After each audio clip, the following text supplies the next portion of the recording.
This is Platemark with me, Ann Schaefer.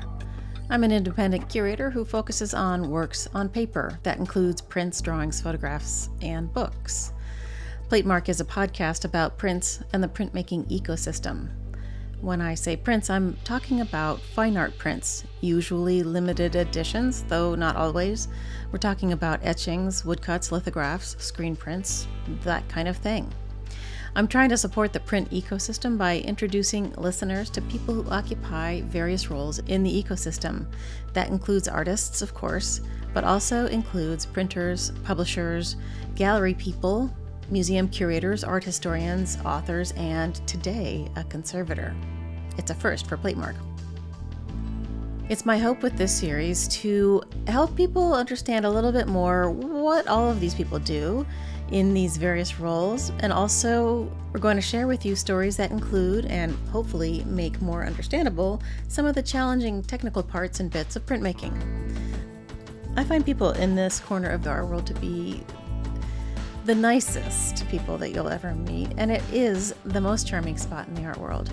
I like genuine artists who want to make genuine things, and I want genuine people helping those genuine people make genuine things. And that's why I'm here, and why I'm sharing all of these stories with you, helping you better understand why prints are special and worthy of your attention. The other reason, of course, is that they are a terrific gateway to collecting, because they are always less expensive than singular and unique works of art. My guest today is Alison Luxner. She's a paper conservator at the Museum of Fine Arts in Boston. She has an interesting story to tell about the journey to get to be a conservator. It's rather involved and requires a whole lot of extra stuff that art historians don't have to go through. They have to have not only the art history, but also they need to know how to make the thing and have made them themselves, but also have the science. The science. We also talk about why you should put those white gloves aside when you're handling works of art. Only in very special circumstances should you use them. And we talk about all sorts of other things as well. All right, housekeeping. I identify as a cishet white woman, and I use the pronouns she, her. I record Platemark in Baltimore, Maryland, the land of the Piscataway Conoy people.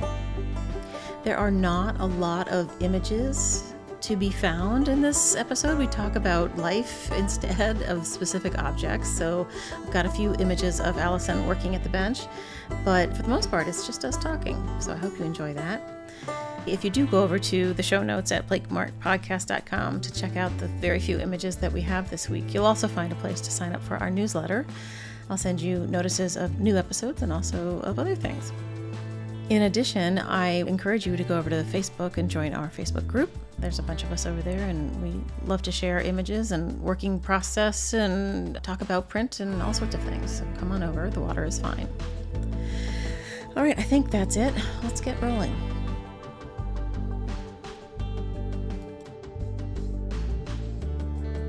Alison, it's lovely to see you. Thank you for coming on Platemark. Well, thank you for asking me. This is very exciting for me. It's exciting for us, too, because you are our very first paper conservator to join us on the pod. And I know that I won't ask all the questions people have, but I'm going to try. Okay. I'll be sure to answer the unasked ones as well. Unasked, so, right. Yeah. And so full disclosure, everybody, Alison and I have known each other since before we were born. Our parents were childhood friends. Crazy. Yeah. So we have known each other our entire lives. And in fact, Alison's mom was the first person I ever knew who was interested in art history and actually worked in a museum. And I was like, what is that?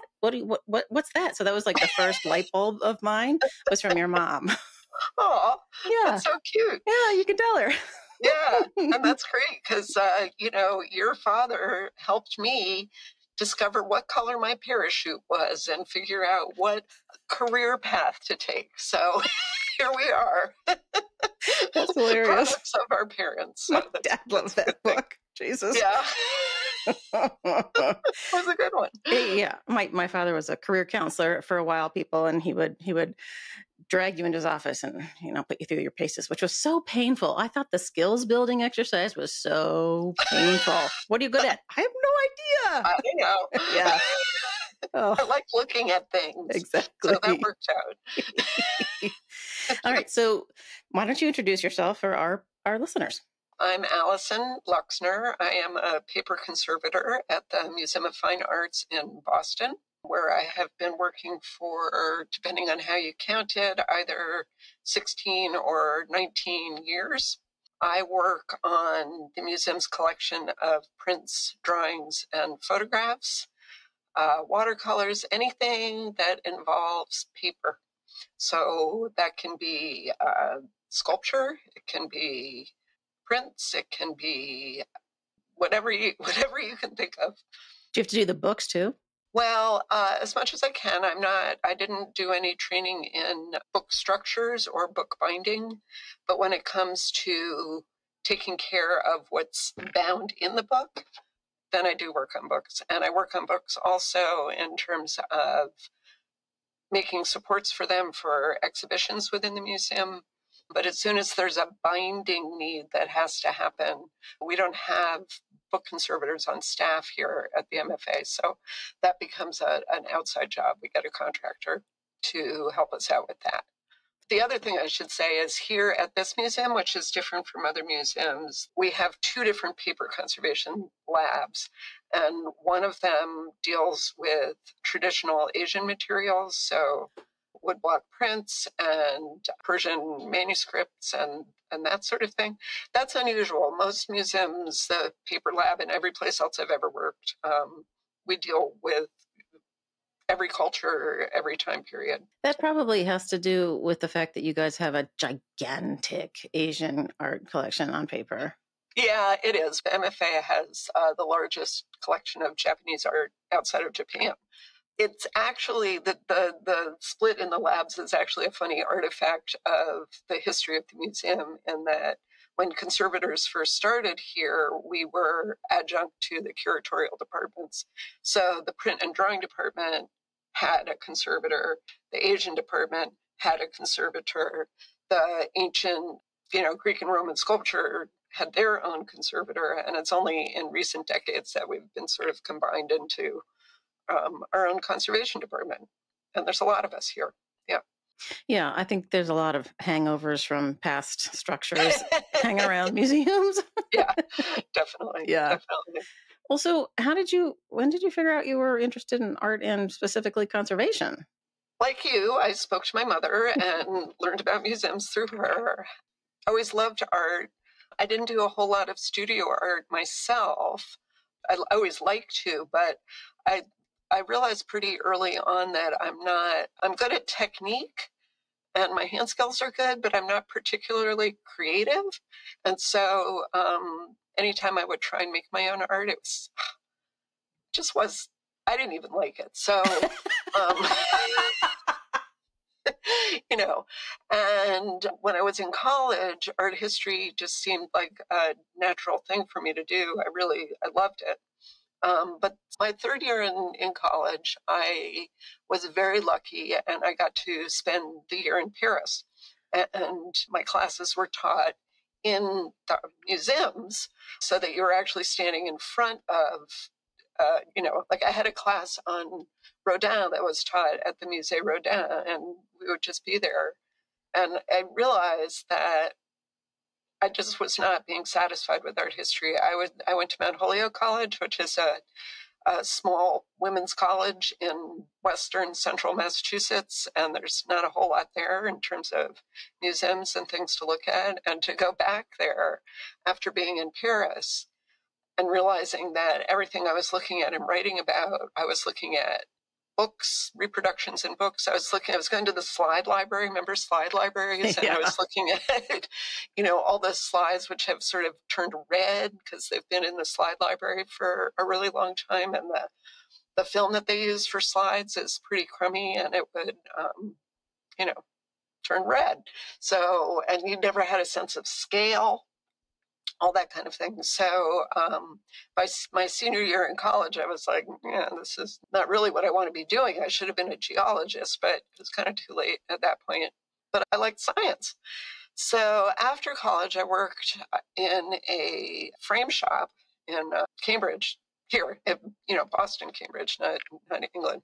And so I was doing picture framing for a few years, and that gets pretty boring pretty quickly, too. You're just sort of gluing together 90-degree angles and cutting mats. And, so I was sort of floundering around after college. That's probably about the time I went to see your dad, went out for lunch and read the book and did all the exercises. And, I'm sure he didn't know what to do with me either. So my mother, working in an art museum, she knew about conservation. And in one of the programs that she was involved in early on, probably when we were in elementary or junior high, I'm guessing.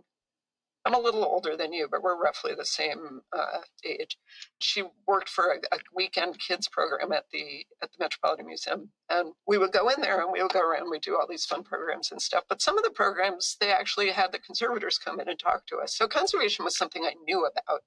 And when I started to look into it, at first I was convinced that this wasn't going to work out, because it turns out that in the United States there are essentially 3 graduate programs for conservation. And they each take 10 or fewer people a year. And I just thought, how are you supposed to get into one of these programs? And what are the 3? NYU, through the Fine Arts. The Institute of Fine Arts? The Institute of Fine Arts. Mm-hmm.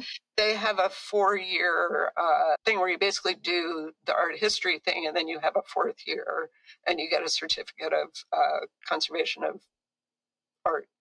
There is SUNY at Buffalo, which has a 3-year art conservation program. And then there is the University of Delaware program, which is based at the Winterthur House and Garden Museum, and which is the one I ended up going to ultimately. So back in those days, which is a long time ago now, they had very strict requirements in terms of the kind of classroom work that you had to have. And you also had to have experience doing conservation.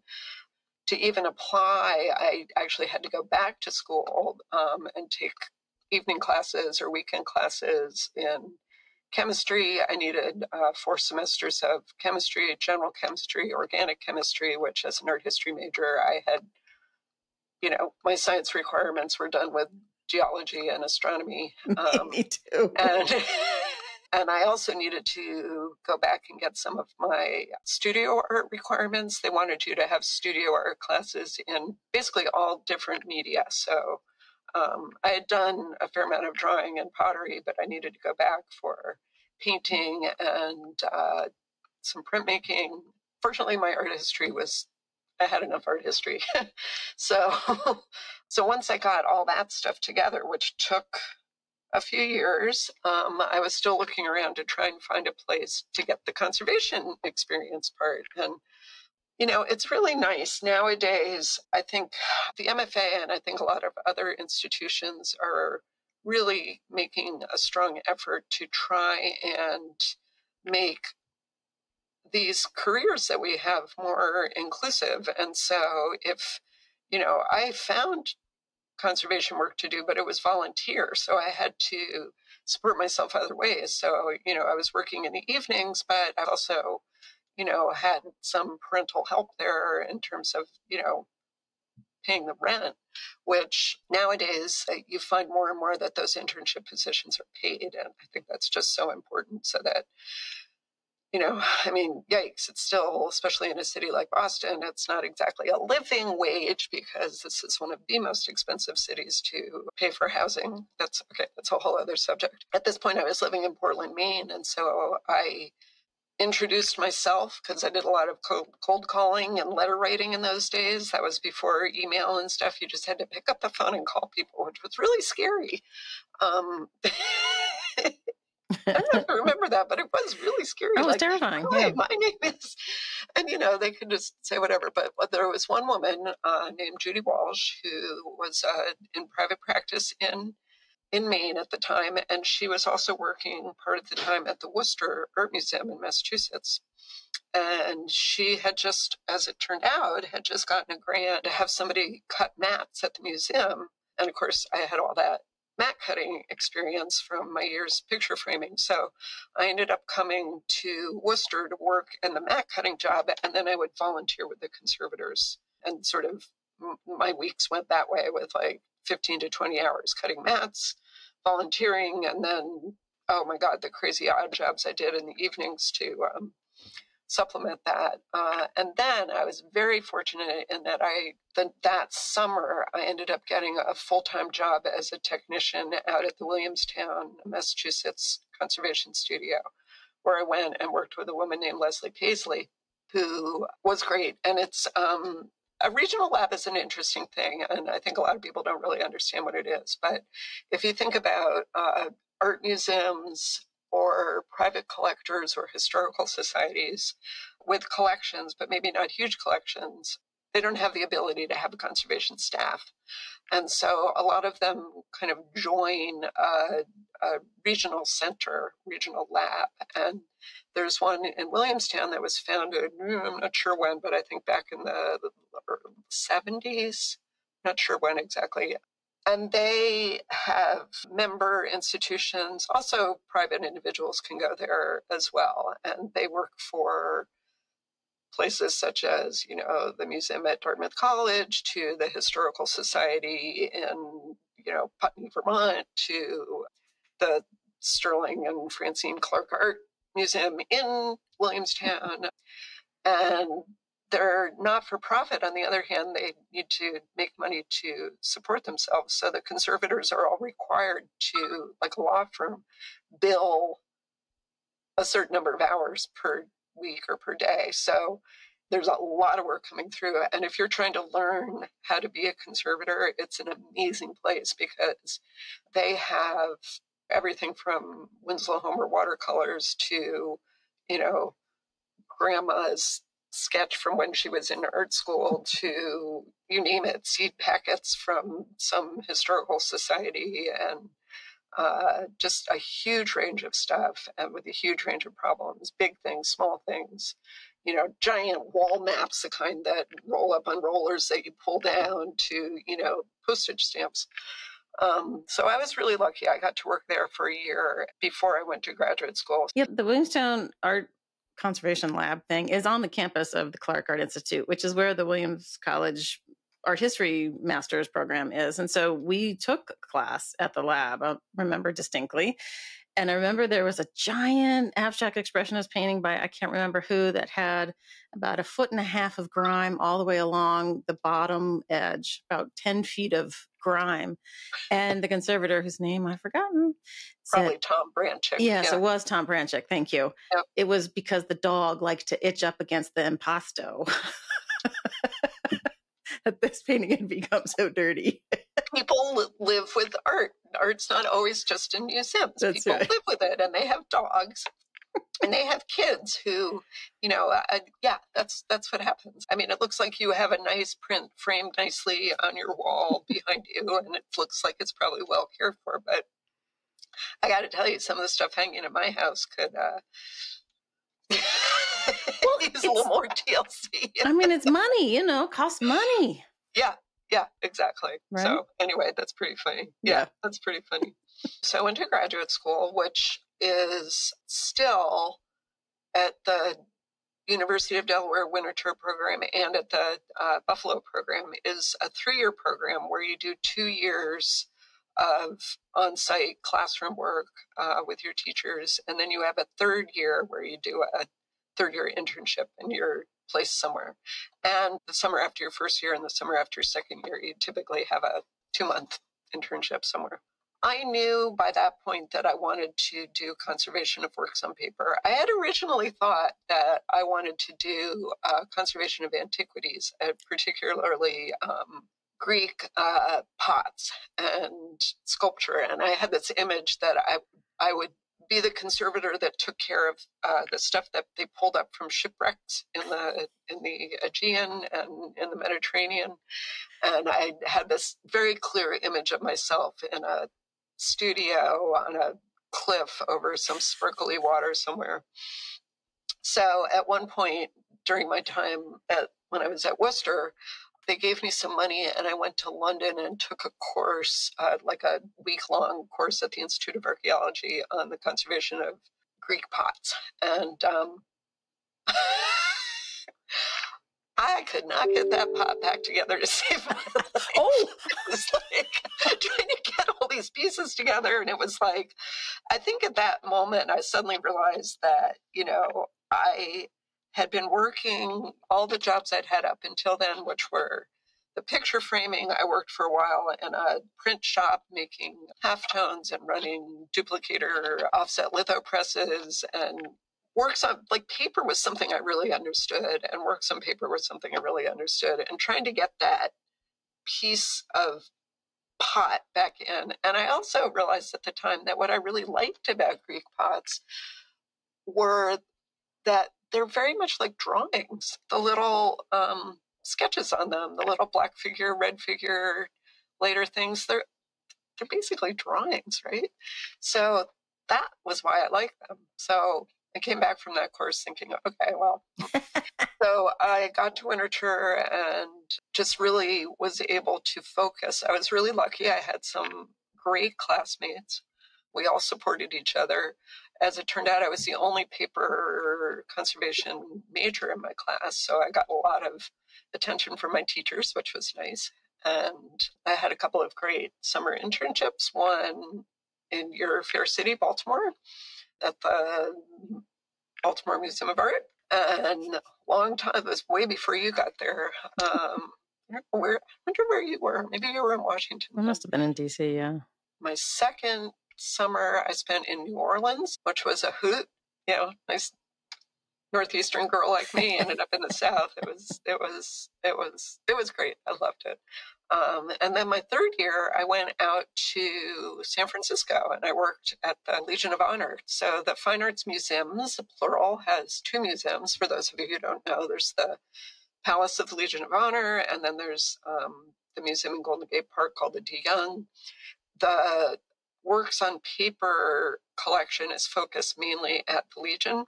And the year that I was there, which would have been 92 to 93, there were a couple of years there where they shut the Legion down, moved everybody out because they were doing some mitigation for earthquake vulnerabilities of the building. If you think the big earthquake in San Francisco was 87 or 88, so that was sort of still ramifications from that. So the Achenbach Foundation, which is the main part of the works on paper collection at the Fine Arts Museums, moved into the basement floors of the Crown Point Press. What? Yeah. So I didn't know that. Yeah. So they were located there for a couple of years. Oh my gosh. Which was completely and totally awesome. So for all kinds of reasons. Yeah. One, it meant I could live with friends in the Mission and get to work easily because it was right there south of Market and I didn't have to go way the heck out, Then it was great. We could, see what the printers were working on and interact with them. They had a fabulous kitchen lunch area. They were the first workplace I had ever seen that had a ping pong table. I know that's, de rigueur now, but at the time that was really something. Was the whole setup in the basement of Crown Point Press, was that set up for visitors? Was it a print room off campus or was it like storage and let's get some things done while we're here? They were doing a big project, one of the earlier projects that I knew, because this was 92 to 93 academic year, of doing a lot of digitization of the collection. And so they had a whole slew of volunteers who were going through the print collection. I'm not sure if they were doing drawings too, but definitely the prints, where they were putting in sort of keywords, searchable words for whatever it was. So, if the print had a horse and a shield and a carriage and a lady, all that sort of stuff would go in there. And they were also very innovative in using barcodes for locations. That was, I think, if not the first, one of the very first places to try and do that. So we all had to use these scanners whenever we were moving things everywhere. So that whole project was going on. And so those people were there. And a couple of the curators were there. And then the paper conservation studio was there. And then we would periodically run out to the De Young if we were doing exhibitions there or something like that. But basically, all those functions were going on in the basement of Crown Point Press, which was very cool. That is cool. Before you move on to the next step, talk to me about this debated the barcode thing for so long, and how'd it go?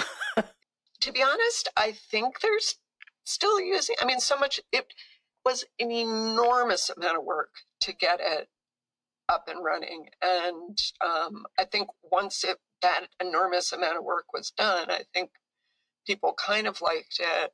You know, it's a funny thing. I make a living by working with my hands. I had a very difficult time with that scanner thing. I could not get the motion right for it to actually scan the barcode. I mean, it was weird. It was like this like Luddite thing. But you had to put the barcode sticker on the mat, right? So what? Yeah, you had to put it on the mat. What if you don't have things in mats, like the BM? Exactly. Right. Then you put it on a folder, but then is it a pressure sensitive sticker that's going to fall off? Yeah, there were a lot of issues. Bob Futernick, who was the head of the lab then and in the upper admin of the Fine Arts Museums, I think it was really his brainchild, and he was going to make it work. And honestly, you know, I should ask somebody who's there now if they still find it helpful. I mean, yes, I think we've talked about it here too. I mean, we've got, you know, 250,000 plus works on paper. I just can't even imagine how, you know, I think it's fine for a small collection where you can put a sticker on something, but for a big print collection, it's just super ambitious. Yeah, I do wonder if people are, all right, listeners, if you work in a museum, write into us and let us know. Yeah, exactly. How are those how's that scanning going? 30-year-old stickers doing? Are they still stuck or have they fallen off? Yeah, and then they're floating around in the bottom. Yeah. All of that. Yeah, nightmare. Not that any system is perfect. I mean, that's why we get audited every year, is they come in and they want to make sure that they can find things. Yeah, you know, that's interesting you say that, because I was always in the audit, always, wherever I worked. Yeah. And I think people the inventories, you know, you had to pull out every box and look at every last thing and read off the numbers. And it took weeks and weeks and weeks. Oh. Weeks and weeks, but it was, you know, it was important. Like when things went missing, it was so easy to kind of grab two things and stick them in a box when the bottom thing shouldn't have gone in. That happened to me once. It was terrifying when we finally. Well, it's happened to all of us. Yeah. And, you know, things get. It's a lot of pieces of paper, and how do they not get? You know. Anyway, it's yeah. Yeah, you should get a registrar. Oh, yeah. You're right. I haven't talked to one of those yet. Ooh, there's a tough job for you. Yeah, no kidding. Whew. I know, and they don't even get to sit in the room with the art. They're like, you know, so it's a hard one. Anyway, then I was back at Williamstown for the second time. I worked there for a year on a fellowship. There are a lot of fellowships. I don't know if that's still true, but it seemed like there's always people on fellowships places. Conservation. It's how museums get, you know, you can get funding from Mellon or Getty or private donors to pay a lower salary for a couple of years. You know, we have a fellowship here. Actually, I don't know if you've seen somebody walking around behind me, but that's our current fellow, Fenna and Galki. And it's great. I mean, we love it because we get people in who are, I mean, at this point, I've been out of school for decades, and it's great to have these recent graduates come in. So we have it's specifically a postgraduate fellowship. So they've been through all their schooling. They come in for 2 years, and they're able to keep us up to date with, you know, what's going on out there. What are new techniques? What are people thinking now? We learn a lot from them. They learn a lot from us. It's a moment to transition from being a student to being a full-time worker somewhere. It gives people a sense of what it's like to work in an art museum, which actually reminds me, I want to back up a little bit and talk about where conservators end up in their jobs, because I feel like I'm one of the lucky ones. I ended up being able to get a full-time job in a city where I wanted to live. Art conservation is not the kind of job that you can move somewhere and look for a job. You have to move to where the job is. I think it's the same for curators, unless you really want to run your own business, and a lot of people do. So that's where you have what we call private conservators. So those are people who are a little more comfortable living with risk. They don't have a steady paycheck. They don't maybe have health insurance, depending what their family situation is. On the other hand, it gives you incredible freedom. And I know people who've gone into the field specifically because they want to run their own business. They want to work for themselves. They see conservation as a way of being able to do that. And it is very true. You can do that. I will say, do not go into paper conservation if that's what you want to do, because that's not where the money is. People don't want to spend any money on having you fix their prints and drawings. They will not even blink to spend several $1,000s to have you do something to a painting. But that's a whole other topic, the hierarchy of art. The false hierarchy. Yeah. But whereas you can take a painting in and work on it for a year and not really work on anything else. Work on paper, each treatment, some are longer than others, but generally they're much quicker. I mean, I'm working on a backing removal right now that's just been taking me forever. It's a watercolor about yay big, and it's scrape. But it's an early Mondrian, so that's pretty great, right? Nice. Because I don't get to look at it because it's lying face down. I'm like working on the back. But that's something that people probably don't know, that, you know, when gifts come in or even purchases, many times they haven't been taken out of their frames in years and years and years. And suddenly there you are with this mess. Yes, that happens a lot. And in fact, this Mondrian, we were given a gift this past year of a number of early Mondrian watercolors and drawings. Pretty great. But yeah, they're all, you know, some are in better shape than others. A lot have been proudly hung on someone's wall for 50, 70 years and are, you know, faded or stained, and some are much more fresh and quite beautiful. But anyway, to get back to, so you can be a conservator in private practice. You can be a conservator in an art museum or a historical society or, you know, natural history museum, you know, depending on what your specialty is. And there's the regional labs, which we've also spoken about. And then within the field of conservation, there are many specialties. So I chose to focus on works of art on paper, and I have a sort of, you know, a minor in photographic materials.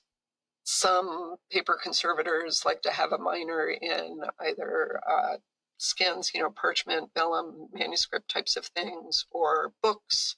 They might go that direction. But the main fields are paintings, specifically easel oil paintings, but people also work on murals and large-scale things, objects, which can include everything from ancient sculpture to, you know, the stuffed animals at a natural history museum to anything that you can think of that's three-dimensional. And that's kind of a fun, interesting field, because every single thing they work on is different from the last thing that they worked on. So, and some people do specialize within the field of objects to say inorganic materials, in other words, glass and stone and metal, versus organic materials, which would be feathers and straw and chocolate, if you're talking about Joseph Beuys or somebody. Then you have textile conservators, right, who can be anywhere from costume, fashion stuff to medieval tapestries and everything in between. Wooden artifacts, furniture, so anything that's made out of wood that's put together and joined. So it can also include frames. We're lucky that we have both here at the MFA. We have a frame conservator as part of the furniture conservation department. Oh, Asian format. So here, again, we're so lucky we have Chinese painting conservators and Japanese painting conservation department, because they're very, very different. We could also use Korean, but we don't have that. So screens, scrolls, those kinds of things. And scientific research. People go into the science of conservation. So they're the ones that do the analytical testing and run the instruments that do various analytical techniques for us.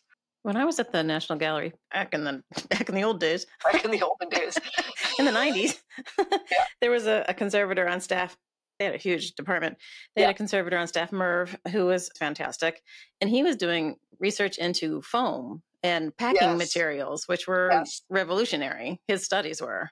Yep. He's still the gold star of, in fact, right now is the annual meeting of the American Institute for Conservation. So a lot of conservators are out in Salt Lake City right now.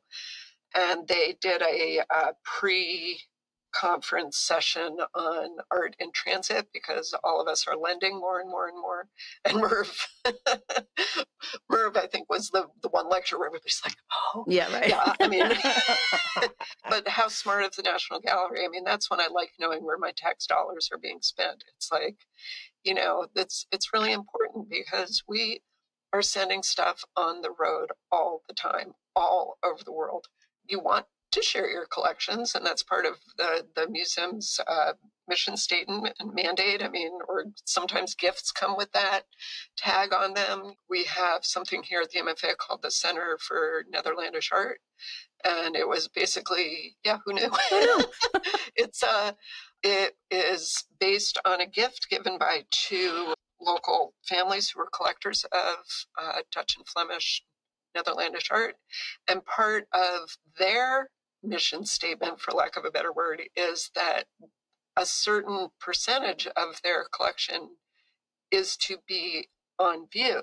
So it's not just here at the MFA, but we travel a lot also. And there's a lot of artwork going around the world all the time. I mean, you can't drive down. I'm going down to Connecticut to see my mom this weekend. I can't drive from Boston down 84 towards New York without passing at least a couple of trucks that I know are carrying for sure, artwork. And it's sort of like, do I know those drivers? So thank heaven for the National Gallery to recognize that and have somebody like Merv who was trying to figure out, can you have too much foam? Yes, you can have too much foam. You have too much foam, things bounce too much. If you have just the right amount of foam, it actually holds things still while the plane lands or, goes through turbulence. We could use somebody like that here. Yeah, I think he's retired now. I think he is, but he's probably emeritus. I'm sure. Yeah, he's married to Judith Brody, who I shared an office with for years. Oh, yeah. Okay. It's a small world, the museum world, Alison. It is. It really is. Which is just so funny that we're both in it. I know, and Judy Walsh was at the gallery when I was there too. Of course. Yeah. Yeah, she was my very first teacher. That's what goes around. She taught me one of the most important things when I left my first position with her. She gave me a phone book and some dimes, and she said, "This is the best thing I can ever teach you. Is when in doubt, call somebody." Oh, yeah, interesting. So I had like a list of phone numbers, and I had my dimes for the. Once again, back in the olden days, right? Right. When was the last time you used a payphone? It's been a while. It's been a while. When things are okay to go out on loan, however many there are, how does the decision made to send a courier with or not to send a courier with? That's an interesting question. Pre-pandemic, things were different. Post-pandemic, things changed. The two basic questions are how fragile or vulnerable is the piece of artwork that you're sending? The second main question is, where are you sending it and are they able to handle it? Both those questions are pretty subjective and people can argue about them. So, for example, if somebody wants to lend an old master print, they want to lend a couple of Rembrandts and a Schongauer and whatever. Those are not objects that are fraught with vulnerable parts. They are good quality ink on good quality paper. Chances are they are black ink on a cream colored paper. Sometimes you might have hand coloring in an old master print. Sometimes you might have an old master print on blue paper. Both those things would make something light sensitive, but those are pretty sturdy.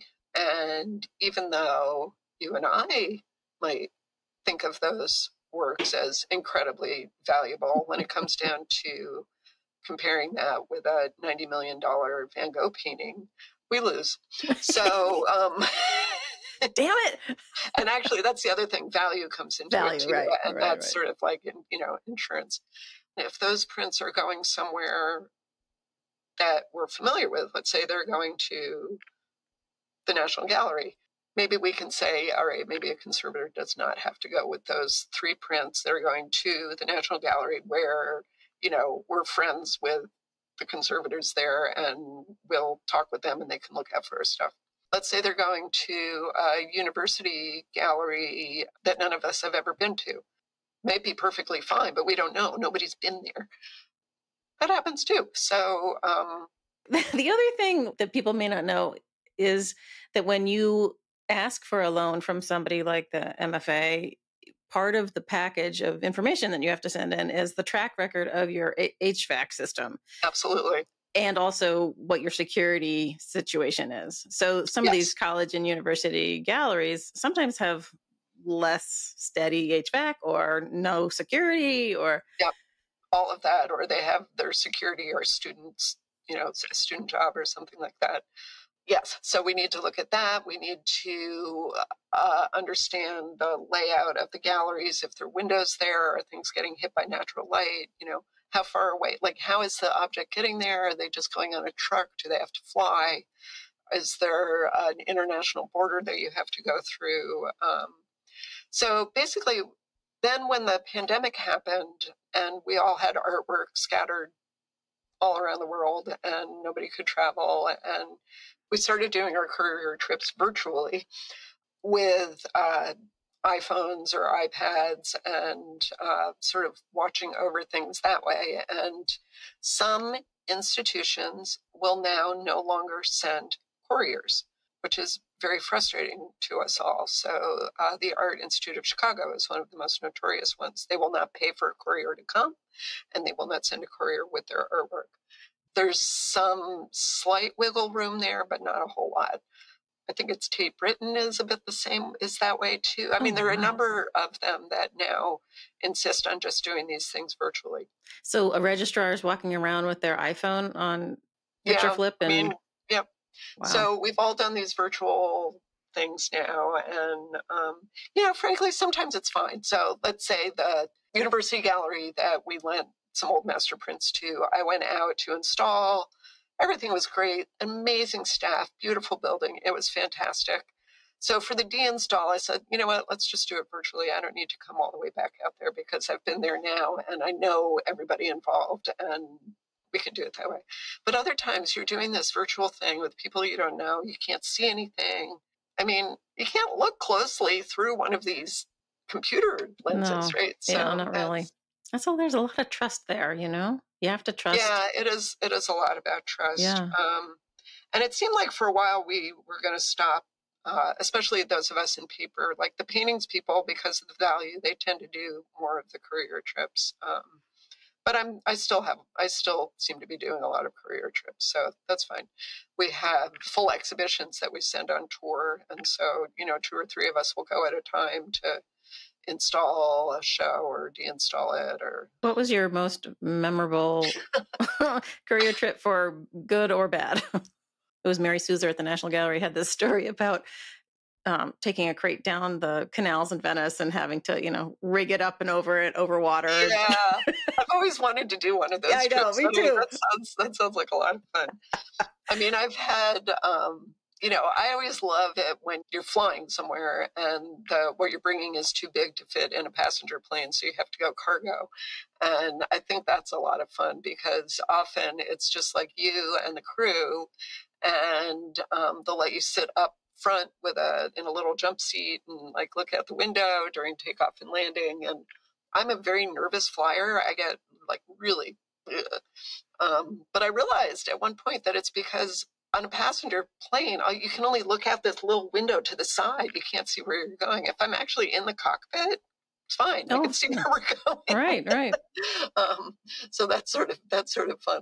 Although those can be really long. I had a trip coming back from Japan once where it was on a cargo flight, and we flew from Tokyo to Anchorage, Alaska, and then from Anchorage to Atlanta, Georgia, and then finally from Atlanta to JFK, and then I had to truck from JFK to Connecticut, where I was working at the Yale Center for British Art at the time. Oh my God. And it was a good 36 hours. And this particular cargo plane was a 747, but it had never been outfitted as a passenger plane. And there were no windows except for the cockpit. So it was, you know, it was pretty long and grim and so on. But I can at least say that I've now been to, it's the only time I've ever been to Alaska was getting off the airplane there. I think one of my favorite was a trip I did here for the MFA. We were getting ready for an exhibition called Degas and the Nude.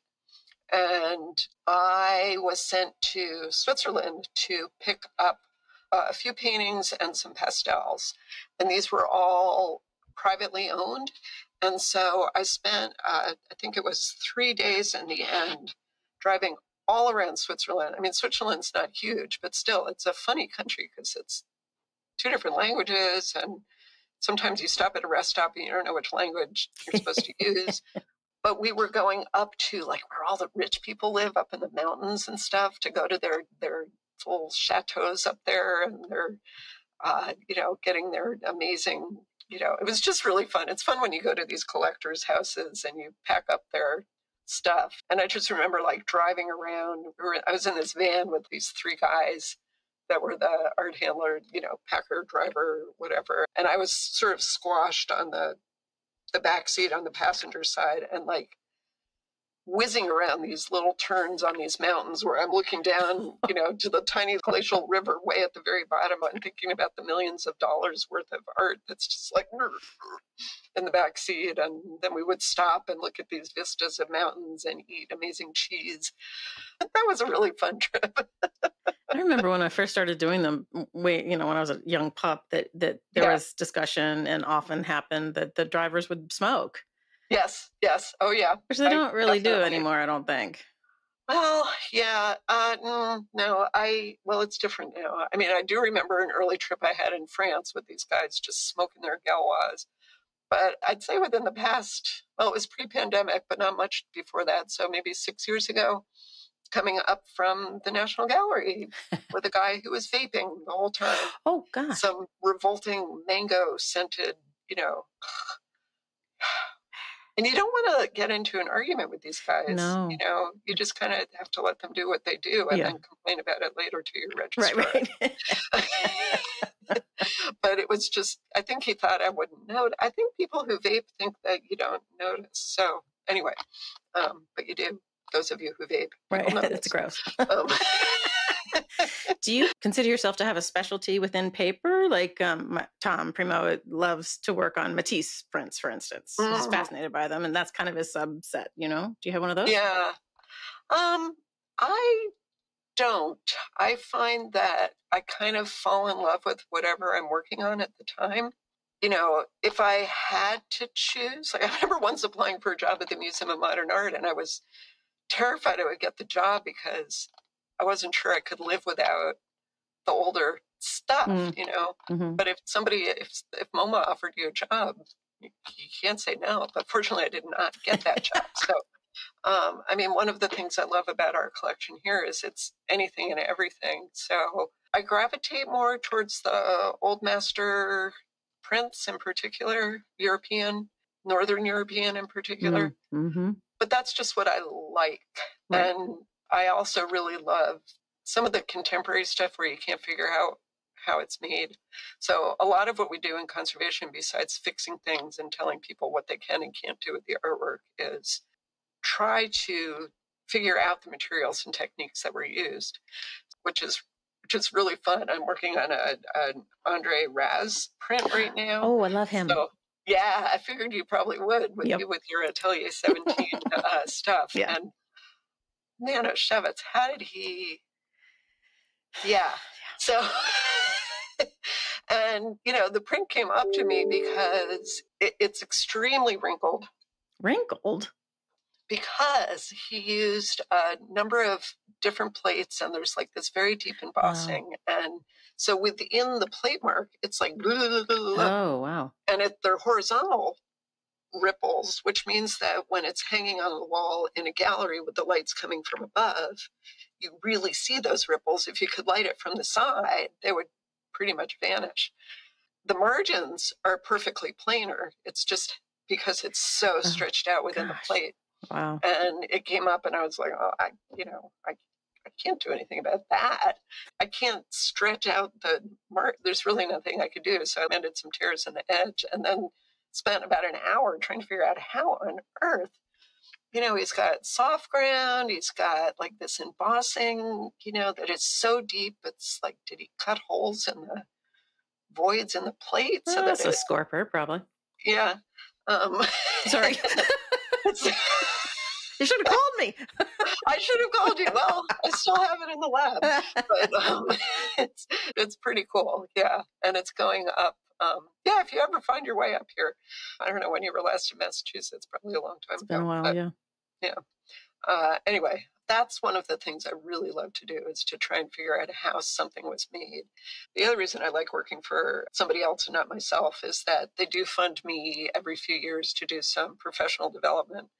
And this fall, I'm going to France to go take a workshop on making blue paper in the traditional way. We're going to dye some fibers with indigo, and then we're going to mash up those fibers and make paper, and it's all going to be in a 17th century mill, in the mountains with fresh water for the, all that kind of stuff. So, yeah. I'm like totally geeking out if you can't see me. Oh, yeah. No, it's like, it's going to be amazing. That sounds awesome. I can't wait for my fingernails to all turn blue. No. To answer the original question, I don't really specialize in anything. So there are 3 of us and a fellow in the paper lab here. So Annette Manick is the head of the lab, and then I'm here, and Katrina Newberry, she and I are we're like the twins. Annette, as lab head, has made a point of not having us specialize. She wants all of us to be able to pretty much deal with anything that comes along, which is great. I mean, I know in other labs, like our paintings lab, for instance, people are either American or they're European or they're 20th century or earlier. Yeah, exactly. So I don't really specialize. So the way we work, it's very much a collaboration with our curators.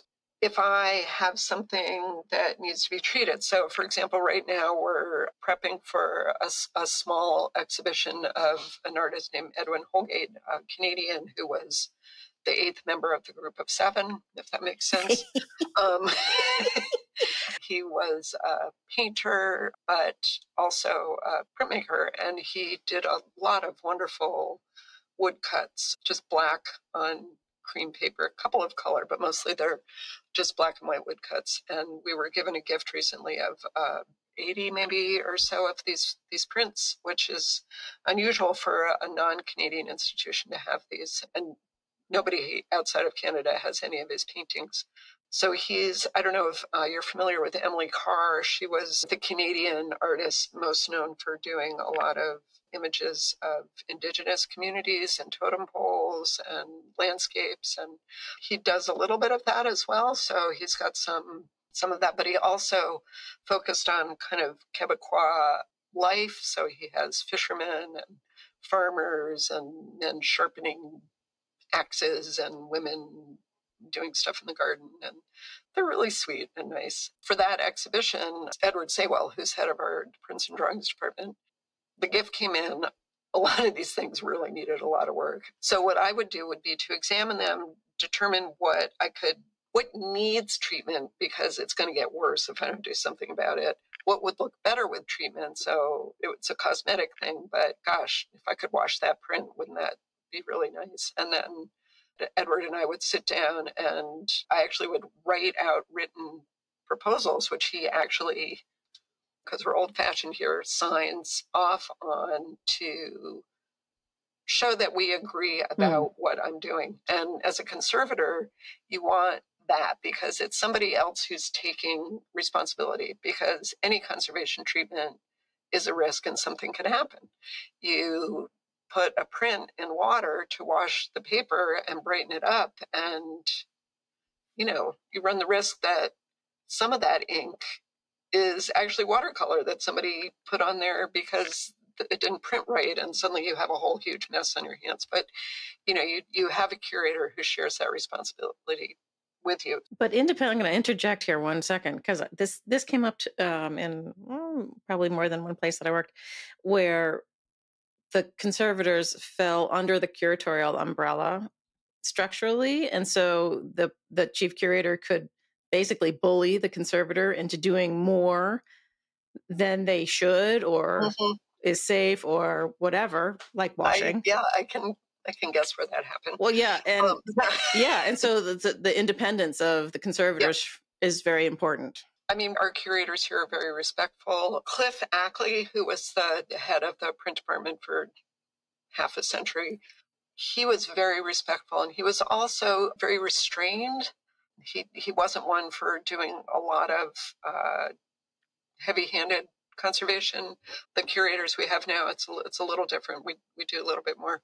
But I have been in positions where I've had a curator, not here, say, "Oh, come on, Alison, you can get rid of that stain." And I'm like, "Yeah, I can get rid of that stain if I pour bleach all over it. But you know what? That stain's just going to come back even worse in another 15 years. And this print's going up on the wall for a 6-month, exhibition. Why do we want to do that to it? It's like, looks fine with a stain. Paper gets stains, So you can have the pushy curators who want something that you're not willing to do.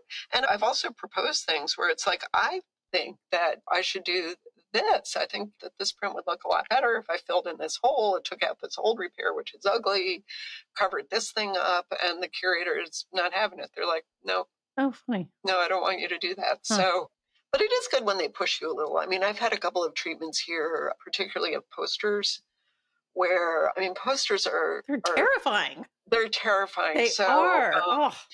So, I had a Jules Cheret poster that I was getting ready for a Toulouse-Lautrec exhibition we had, 7 or 8 years ago. And it was, as often as the case, posters are often mounted with a linen backing. And what happens is, over time, the linen reacts and the paper reacts to moisture in different ways. So you set up this like crazy thing that's going on, and 100 years later, you've got unbearable wrinkles and tears, and you add to that the fact that posters were meant to be somewhat ephemeral, and they're basically made on cheap industrial quality paper, where the paper fibers are so short that it's basically like they're not even really fibers; they're just bits. It's like ground up wood pulp instead of like nice long linen fibers. So how to get this linen off the back, and the linen is 100 times stronger than the paper, and then wash it and then put it all back together. And it's sort of one of those things where I was like, I don't know. And then the curator was like, well, it'd be really great if we could use this. We can't use it the way it looks. So fortunately, I had the backing of it's nice. I love working here because there are other paper conservators in my lab with me. And so when you're racked with insecurity and all that, there are other people to help you out. When I worked at the Worcester Museum, it was just me. And I was just sometimes well, that's when Judy Walsh with the phone numbers to call. Yeah, right. And it's like, And when I left there, I thought, I'm never working by myself again. It was just way too stressful. Oh, what do you recommend instead of the linen? Are you doing like Japanese tissue or something? Yeah, so we did Japanese tissue. Okay. So ultimately, at that treatment, I got the linen off. We washed it, and then lined it with a new lining of very lightweight Japanese paper. Dried it, stretched it so it's nice and smooth and flat, and actually it looks great. But it was really scary. And kind of fun and liberating at the same time, too. It's like, wow, it's big and it's color and it's... yeah, that was kind of fun.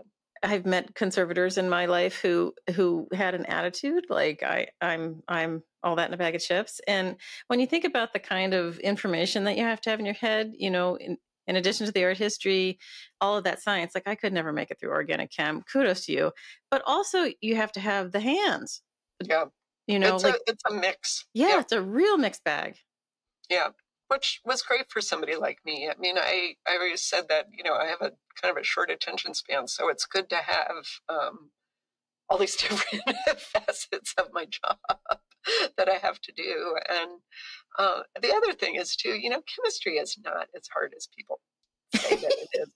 It's, I mean, if you cook, you can do chemistry. Okay, all right. Yeah, all right. or at least, at the undergraduate level to get through your undergraduate requirements. It's cooking. I mean, And if you look at it that way, it's yeah. like, okay, and it's a lot of memorization. Well, you know what? You don't get through art history without being able to memorize things. So That is true. But like even my chemistry friends were like, organic chem almost killed me. I'm like, oh my God, I'm never going there. Jesus. I just think that that's a myth that they all promote to make them feel smarter than art history majors. Art history was really hard.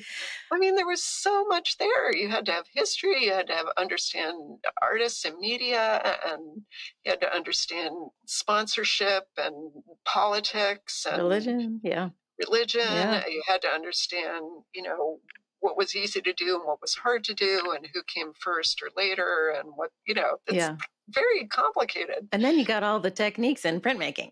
And then you got all the techniques in printmaking, which, That's why we think we're superior, because we got all that too.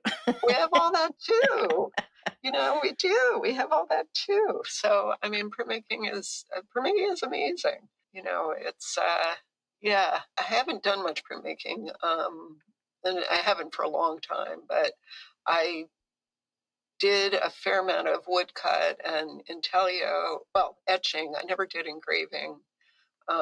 Etching and aquatint. I never did litho, but I married a man who went through the Tamarind program. So if I ever have litho questions, wow, nice.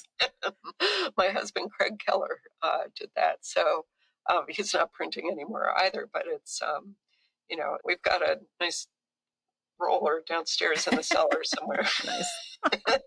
But it's been fun listening to some of the people you've had on your podcast, and sort of, it's so interesting to hear people use words to explain something that's so physical and visual.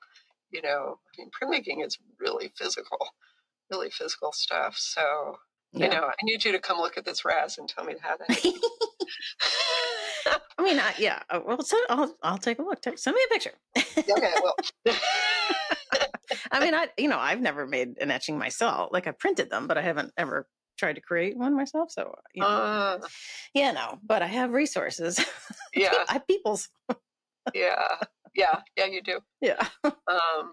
It's a great field. I don't advise anybody to go into it though. Like any art job in the arts, it just doesn't pay you enough to stop working before you're 90. But I don't mind. I'm a worker bee. I never wanted to be a lab head. I like staying in the background and doing my thing. We do a lot of public programming and stuff. So a lot of conservation work is not exactly teaching. We don't teach. We're not trying to teach people how to be conservators, but we're teaching them about materials and techniques. So, it can be really fun to have a group. Like one of my colleagues had a group of teenagers come in and they made paper, and it's just such a good way to have people understand, I hate this word materiality, but it's important. I mean, I knew that concept a long time before people started using that word. So I guess I have to embrace the word because it does work. But it's, I mean, especially in art history, boy, some of those, the popularity of different phrases and how that comes and goes. It's like, oh, please. Yeah. I'm all for simplifying international art speak. Yeah, no, I like that. You've always struck me as a very straightforward kind of art curator type. Right. So, where do you stand on white gloves?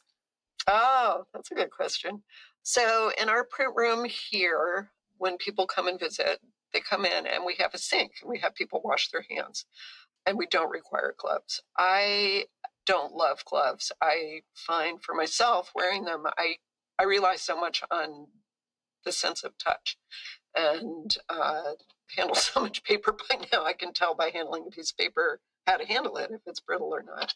I think if people's hands are clean, the exception to that are photographic materials because they are metal. So if you have a silver gelatin print, it's basically silver metal, which can tarnish from a fingerprint. And I've seen, thumbprints, tarnished thumbprints in photographs, it's a good idea to wear gloves with that. But I think that the chance of having your glove catch on something and tearing it is, you know, on the other hand, if you don't have a sink and you can't wash your hands, then by all means put gloves on, but clean gloves, and don't, like, the gloves are protecting your hands, but the gloves can still get dirty and transfer that dirt to the artwork. So, I mean, we learned a lot about that during COVID, right? Like, right. Yeah. like, don't put your mask here, and Yeah. you know, Yeah. don't, yeah, all Yeah. that kind of stuff. Okay. So, Then sort of what's your elevator speech on how people at home who don't have any handling experience, like what are the rules of home handling? wash your hands, have a space prepared. So if you're working like I would be working at my dining room table, clear it off of everything and make sure it's not wet, and have some good light, and really pay attention. If actually a good one of the things I see people do is they're showing me something and they can't help but point and touch what they're trying to show me with their fingers. Like, there's a stain here, or there's a tear here. It's like, don't do that. And, you know, if possible, keep your things, I mean, works on paper, things fade, even, you know, things fade. So if you don't have to have it hanging up, put it in the dark. If you are displaying artwork in your house, don't put it right across from a window. Turn, you know, pull the shades if you're going on vacation for 3 weeks and nobody's going to look at it anyway. I know somebody who collects Japanese prints, and he has this sweet way of hanging. He buys like cheap antique kimonos at the, you know, flea markets in Tokyo, and he hangs the kimonos over the prints on the wall to protect them from light, which is, I think, kind of cute. You're sacrificing the kimono. I was just going to say. Yeah, but you know, he's made that decision. That's, Yeah. You know, please don't hang things in bathrooms because they just get steamed up and moldy and gross. You know, if you're going to hang something in a bathroom, don't have it be a work of art on paper or anything, really. I was going to say, can paintings handle the moisture? No, they can't. No, they can't either. Yeah. Outside walls are hard. Radiators. You know, in the winter, where we live, things get super, super dry in the winter, and then in the summer, you've got 90% humidity. If you don't have central air conditioning, your house is going to be really humid. You just have to take all these kinds of things into consideration. But, you know, artwork it's something that everybody should live with and enjoy and have and like looking at. People ask me all the time about, well, should I get UV filtering glass? And I'm like, well, how long are you going to hang this up? Like, well, it's going to be there forever. If it's something that's going to be hanging on your wall for a really long time, UV glass is not going to really make that much of a difference. Light exposure is cumulative. So it's, you know, and I'm the worst of it. I hang things up and they just stay there forever. I have a wonderful portfolio of Schongauer prints that are actually all from the 1930s in Berlin. They're all facsimiles, and they're gorgeous, you know. So I hang those up and I just enjoy them, and I don't really worry about it. Okay, they're almost 100 years old, but they're not, you know, 450 years old. Right, so. Right. So I don't know. If you do have something hanging up and you realize you're not looking at it, nobody's looking at it, put it away, give the thing a rest. All right. That's good advice. Thank you, Miss Conservator. We've hinted at all of these things. You know, we say it all the time because it's best practice. But I think conservators lend a certain gravitas to the subject that I think is worthwhile. Okay, Ms. Curator. Ms. Podcaster. That's right. Yeah, you're like Sarah Jessica Parker now, right? That's what she does. She runs a podcast now. And, oh, she does? Yeah. Oh, that's funny. In the Sex and the City. Yeah. Yeah, that's her. She's a podcaster. Oh, funny. I don't watch it. I'm so afraid to say. Oh, yeah, I don't really either, but I didn't realize that. On Facebook. Anyway. Yeah, I think I've really seen a romanticization of a podcaster quite yet. It's a hamster wheel, people. That's it. You think you're ahead, and then you're not. And then you're not. Well, it's very cool what you do. Oh, thank you. Yeah, I think it's worthwhile, honestly. I mean, you know, so I feel like it's a public service announcement, you know, every time I do one. Break down the walls, pull back the curtain, Yeah. Yeah. Ta-da! All right. Well, thank you for coming on Platemark, Alison. It was lovely chatting with you. It was great. I Yeah. can't believe it was like I just looked at the clock and I'm like, wait a minute, we're done? No. Yeah. Yeah, Yeah. it went by really fast. And I'm Yeah. like, It tends to do that. yeah, it does. Thank you for listening to this episode of Platemark with my guest, Alison Luxner. I hope you enjoyed her. I love talking to her. As you know, if you listened all the way through, we are childhood friends, family friends from way, way back. So we've known each other a long time. You know, usually in the outro credits, I take the opportunity to thank people who helped me make the podcast, but I also want to put in a plug for the Brooklyn Fine Art Print Fair, which is coming up next March in 2025 to coincide with the IFPDA Fair in New York City. Working on this incredible fair are several people, one of whom is my friend Luther Davis, who is the director of Powerhouse Arts Print Shop. And Powerhouse Arts, in fact, is hosting the print fair. It's their fair, and I'm helping them get it together. We are planning for 40 booths, 40 galleries and print publishers and print shops, and also a section for individual artists, university shops, and book arts people on tabletops. So it's going to be a big fair, and I hope you will make plans to come and see us. Okay, thank yous always to, well, first of all, to my guest, Alison, for being such a great guest. Thank you. One also to Michael Diamond for the use of his original music. One to Dan Fury of Extension Audio for his help with sound and editing. And one also to Skip Barnhart and Lee Turner for their studio sounds at the top and bottom of the pod. Thanks, guys. I really appreciate those soundtracks. All right, I think that's it. We will see you next time.